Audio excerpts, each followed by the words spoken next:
Welcome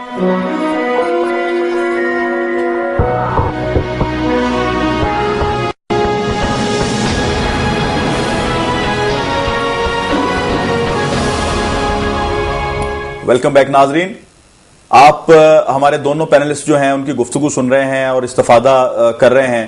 ناظرین، میں چاہتا ہوں کہ کم سے کم وقت میں بہت سے سوالوں کے جواب لیے جا سکیں، جتنا ممکن ہو سکے گا میں چاہوں گا کہ آپ استفادہ حاصل کر سکیں۔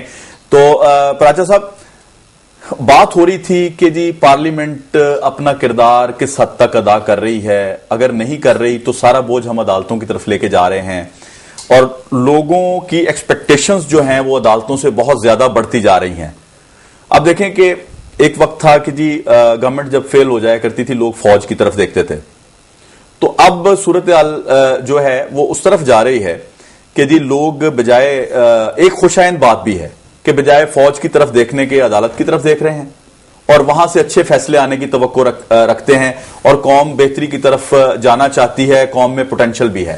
آپ کیا سمجھتے ہیں کہ جی ہمیں کیا کرنا چاہیے، ہمارا کس راستے پہ ہمیں چلنا چاہیے کہ ہم قوم کو ایک ایسا راستہ متعین کر دیں کہ جو بہتری کی طرف جائے؟ لیکن آئین پاکستان جو ہے وہ ایک ایسا ڈاکومنٹ ہے، ایسی دستاویز ہے کہ جو تمام اداروں کے حدود و قیود بھی اور ان کے فرائض و حقوق بھی وہ بیان کرتا ہے۔ جی، اب اگر آئین کے اوپر عمل ہو تو پارلیمنٹ کا اپنا ایک رول ہے، پارلیمنٹ کے ایک اپنے فرائض ہے، پارلیمنٹ کو وہ ادا کرنا چاہیے، پارلیمنٹ کا ایک تقدس ہے، اس کے فیصلوں کے لیے اور اس کی فیصلوں کی امپلیمنٹیشن کے لیے جتنے بھی انسٹرومنٹ ہیں یعنی حکومت کے وہ اس کے پابند ہیں، لیکن یہ کہ پارلیمنٹ اپنا یہ کردار نہیں ادا کر رہی، اور پارلیمنٹ کے ممبران یعنی جو معزز ممبران پارلیمنٹ ہیں ان کی وہ نہ ان کے کہ ہاں وہ صلاحیت موجود ہے، نہ ان کے وہ دیانتداری کے معیار پہ ہیں کہ وہ بیوروکریٹس کو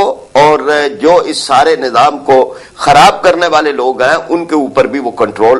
تو یہاں پر ایک این آر او، خاموش این آر او، یہ اسٹیبلشمنٹ اور پارلیمنٹ ممبران کے درمیان چلتا ہے، طے شدہ ہے کہ جی ان کو کہ سانو کی ہر ایک جو ہے وہ اپنے آپ نے کوئی کسی کو پوچھتا نہیں ہے۔ یہ اب اس کے اندر عدالت کی ایک حیثیت بنی، اور اس حیثیت بننے کے لیے لوگوں نے بڑی قربانیاں دی، یعنی عدالت یہاں تک جو پہنچی ہے کہ آج عدالت کے کچھ آزادانہ فیصلے بھی ہوتے ہیں یا ہو سکتے ہیں، تو اس کی بنیاد تو یہی تھی کہ عدالت جو ہے وہ اس کے پاس لوگ اس کے بحالی کے لیے ایک بڑی مہم چلائی گئی، وکلاء نے ایک بہت بڑی قربانی دی۔ خود جماعت اسلامی نے اپنا الیکشن جو ہے، ہماری اس وقت 70 قومی اور صوبائی اسمبلی کی سیٹیں تھی، صرف اسی ایشو پہ ہم نے بائیکاٹ کیا اور ان سیٹوں کو قربان کیا۔ تو یہ ساری چیزیں جو ہیں اس کے نتیجے کے اندر آج عدالتیں جو ہیں وہ قوم کی توجہ کا مرکز بنی ہے، لیکن اس کا یہ مطلب نہیں کہ بوجھ عدالتوں پہ ڈالا جائے، اس کا مطلب یہ ہے کہ پارلیمنٹ کو اپنا کام کرنا چاہیے جو نہیں کر رہی۔ اب یہ کہ اس میں حکومت بھی ہے، اس میں اپوزیشن بھی ہے، صرف یعنی ایک اپوزیشن کا ایک بڑا رول ہوتا ہے۔ ہم خود پارلیمنٹ کی اپوزیشن میں رہے ہیں اور پارلیمنٹ کا ریکارڈ گواہ ہے کہ تحریک التوا بھی، سوالات بھی، تحریک استحقاق بھی، اسی طرح پرائیویٹ بل بھی، تو ایک بہت بڑا کنٹریبیوشن ہے کہ جو جماعت اسلامی کے ممبران نے وہاں پر کیا تھا، جو آج نظر نہیں آ رہا۔ مسائل جو ہے وہ وہاں پر زیر بحث نہیں آتے۔ اسی طرح عدلیہ کے بارے میں بھی، یعنی عدلیہ سے بڑی توقعات ہیں۔ عدلیہ نے آج میمو کے اندر تو فوج کے کو طلب کر لیا ہے، ان کے سربراہ پیش ہو رہے ہیں۔ ظاہر ہے جی وہ تینوں کو، ہمارے پریزیڈنٹ کو بھی اور فوج کے سربراہ کو بھی اور میاں نواز شریف صاحب کو بھی۔ ٹھیک ہے، یعنی یہ ایک اچھی بات ہے، لیکن میں ایک جملہ کر لوں پھر اس کے بعد لاپتہ افراد کے معاملے میں، یعنی جو عدالت کی باوجود بار بار کہنے کے جو ہمارے آئی ایس آئی کے اور دیگر سربراہ ہیں یا ان کا کوئی آدمی بھی وہ عدالت کے اس بات کو ماننے کے لیے تیار نہیں ہے، تو یہ تضاد جو ہے یہ بھی قوم کے سامنے آ رہا ہے، اور عدلیہ کو بھی اس تضاد کا پوری طور پر نوٹس لینا چاہیے۔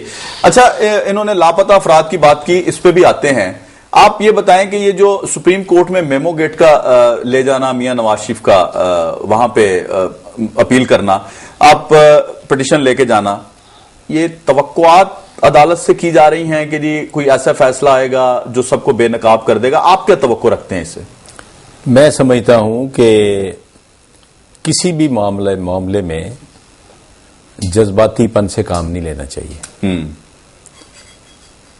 یہ جو میمو کا ایشو ہے، جب تک اس کی پوری انکوائری نہیں ہو جاتی، اس کی چھان پھٹک نہیں ہو جاتی، اس پہ زیادہ گفتگو نہیں کرنی چاہیے، کیونکہ یہ بڑا سینسٹیو ایشو ہے. تو زیادہ گفتگو کرنے سے آپ کسی نہ کسی کو مورد الزام ٹھہرا دیتے ہیں. جی، جو میری ذاتی رائے ہو سکتی ہے کہ فلاں آدمی ہو سکتا ہے، میں اس کو بھی کہتا ہوں کہ اس کو بھی شامل کر لیں. تو اس لیے یہ ایک ایسا ایشو ہے جس کے اوپر ہمیں کم سے کم گفتگو کرنی چاہیے جب تک اس کے تمام پہلو جو ہیں ان پر تحقیق نہیں ہو جاتی. بالکل. اس پہ تو میں صرف یہ کہنا چاہتا ہوں. اچھا، نہیں، اپنا انہوں نے منصور اعجاز صاحب نے کہہ دیا ہے کہ حقانی صاحب کے ساتھ جتنے پیغام رسانی ان کی ہوئی ہے اس کو ریلیز کر دیا جائے. بات یہ ہے، کانفیڈینشل رکھنے کی بات یہ ہے کہ میرا خیال ہے حقانی صاحب کی طرف سے بھی ہم توقع رکھتے ہیں، ان کی طرف سے بھی کیا. میں اس میں ایک عرض کرتا ہوں، میں سمجھتا ہوں کہ ہمیں ایک مسلمان کے طور پر بھی سوچنا چاہیے کہ جب احادیث مبارکہ اکٹھی کی جا رہی تھی تو تحقیق کرنے والا کسی جگہ پہ پہنچا جس سے وہ روایت تھی کہ یہ حدیث اس سے آگے چلی ہے، تو وہ جانور کو دھوکہ دے رہا تھا کہ جھولی لے کے اپنا دامن لے کے کھڑا تھا، اس میں تھا کچھ نہیں، جانور اس کی طرف آیا. تو جو تحقیق کرنے والا تھا اس نے کہا کہ یہ تو جانور کو بھی دھوکہ دے رہا ہے، تو اس کی بات پہ کیسے یقین کیا جا سکتا ہے. بات یہ ہے کہ منصور اعجاز جو ہے وہ ذاتی طور پر جھوٹا آدمی ہے. اس کے بارے میں جو کچھ آج تک آیا ہے، تو اس طرح میں جو اس کا سابقہ ریکارڈ ہے، جو اس کا ریکارڈ ہے وہ بالکل ہی اس قابل نہیں ہے کہ اس کی کسی بات پہ یقین کیا جائے. جی. لیکن میں یہ کہتا ہوں کہ یہ معاملہ جب کہ آ گیا ہے، زیر تفتیش آ گیا ہے، اس پہ تحقیق ہو رہی ہے، تو اس کو پورا ہونے دینا چاہیے. اس میں دودھ کا دودھ اور پانی کا پانی ہونا چاہیے تاکہ کچھ لوگوں کے سامنے یہ بات تو آئے. اگر وہ بالکل جھوٹا ہے تو اس کو جھوٹا قرار دیا جا سکے. جی. اچھا سر، بات پراچا صاحب نے، آپ نے ایک چھوٹی سی جو بات انہوں نے کی تھی، شامل کی تھی، جو ہمارے لوگ غائب کر دیے گئے، جن کو اٹھا لیا گیا، مسنگ پرسنز ہیں، ان پہ کیوں نہیں سنا گیا ابھی تک، یا ان کی کیوں رسائی؟ تو بہت سے کیسز ہیں جو نہیں سنے جا رہے. مثلا ایئر مارشل اصغر خان کا جو کیس ہے، جی، وہ سب کو پتا ہے. جی. وہ نہیں سنا جا رہا. انہوں نے کچھ 6 دفعہ موجودہ چیف جسٹس صاحب کو خط بھی لکھا ہے کہ میری اب عمر یہ ہو گئی، ابھی وہ 17 جنوری کو اس سال 17 جنوری کو ان کا 92 سال کے ہو جائیں گے وہ. تو انہوں نے لکھا میں تو بوڑھا آدمی ہوں، دنیا سے ویسے ہی جانے والا ہوں، اس کا فیصلہ تو کر دیں. اور اس کے سارے ثبوت موجود ہیں، ہر چیز موجود ہے عدالت میں. تو بہت سی چیزیں جو چیف جسٹس صاحب نہیں سن رہے. جی. اب جس بات کی جانب پراچا صاحب نے اشارہ کیا ہے کہ عدالتیں بھی زیر بحث آ رہی ہیں اور لوگ ان پر گفتگو کر رہے ہیں، ایک ہے توہین عدالت، وہ تو نہیں کرنی چاہیے. اس کے میں خلاف ہوں، بطور وکیل کے، بطور شہری کے، بطور سیاسی کارکن کے. میری تینوں حیثیتوں میں اس کے خلاف ہوں. لیکن عدالتوں پر تنقید ہو سکتی ہے، ان کے فیصلے جو ہیں وہ زیر بحث آ سکتے ہیں. آپ ان کو کہہ سکتے ہیں کہ میں اس کو مسترد کرتا ہوں، کیونکہ اگر عدالتوں کے فیصلے ہی آخری حیثیت اختیار کر جاتے تو اس ملک میں بہت سے فیصلے پہلے بھی ہوئے ہیں، پھر وہ آخری حیثیت تو نہیں اختیار کر سکے. تو اس لیے عدالتوں کے فیصلوں پر تنقید بھی ہوتی ہے، ان کے کردار بھی زیر بحث آتے ہیں، اور سٹنگ ججز کے کردار بھی زیر بحث آتے ہیں. یہ کوئی ایسی بات نہیں ہے. اچھا، یہ تو ہوگی عدالت کی بات. اب تھوڑا سا آتے ہیں کہ جی پروفیسر منور حسن صاحب نے پریس کانفرنس کی. انہوں نے کہا جی پاکستانی طالبان سے مذاکرات ہونے چاہیے اور روڈ میپ بنا کر خارجہ پالیسی جو ہے اس پہ نظر ثانی ہمیں کرنا ہوگی. تو جماعت اسلامی کس طرح کی نظر ثانی چاہتی ہے، اور آیا جو مذاکرات ہیں وہ کون کروائے گا؟ درمیان میں کس طرح سے مذاکرات شروع ہوں گے؟ کیا آپ کے پاس کوئی روڈ میپ ہے؟ دیکھیے، بات یہ ہے نا جی کہ جب آج امریکہ افغانستان کے طالبان سے مذاکرات کر رہا ہے، 2 سال ہو گئے ہیں انہیں مذاکرات کرتے ہوئے، سعودی عرب کو انہوں نے بیچ میں ڈالا ہے، ان کی باتیں مان رہی ہیں، قطر کے اندر ان کے دفتر کھل رہے ہیں، ان کے لوگوں کو گواتا ناموں بے سے رہا کے یہ کرنے کی بات آ رہی ہے. تو ایسے عالم کے اندر جو پاکستان کے اندر بھی ہے، وہ کوئی بھی ہو، وہ ان کا نام طالبان ہے یا ان کا نام کچھ بھی ہے، ان لوگوں سے بات کرنی چاہیے کہ بھئی آپ کس چیز سے نالا ہے. اور تاکہ یہ کہ اس کے بعد یہاں ملک کے اندر جبکہ ہمارے اوپر ہم ایک حالت جنگ میں ہے، تو ملک کے اندر تو کم از کم کوئی ایسی صورتحال نہ ہو کہ کوئی طبقہ جو ہے وہ اس کے خلاف جو ہے وہ کر رہا ہو یہاں پر. تو یہ تو اس کی بات ہے. اب یہ کہ اس کا طریقہ کار کیا ہو, تو اس کا طریقہ کار جنہوں نے یہ کرنے ہیں وہ پہلے بھی کرتے رہے ہیں.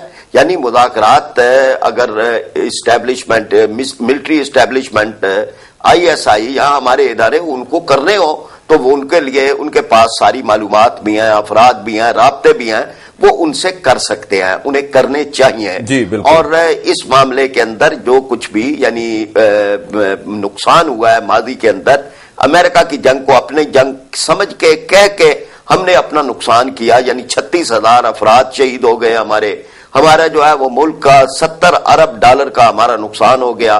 کوئی $4.3 ارب ہے ٹوٹل جو ہمارے حکمرانوں نے اس سے حاصل کیا, اور اپنا اتنا. اس لیے اب وقت ہے کہ جی ہم اس پر سنجیدگی کے ساتھ غور کریں. بھارت کے ساتھ مذاکرات کے لیے تیار ہیں, اس کے لیے کوشش کرتے ہیں, تو ان لوگوں سے جو ہے وہ لازمی طور پہ ہونے چاہیے.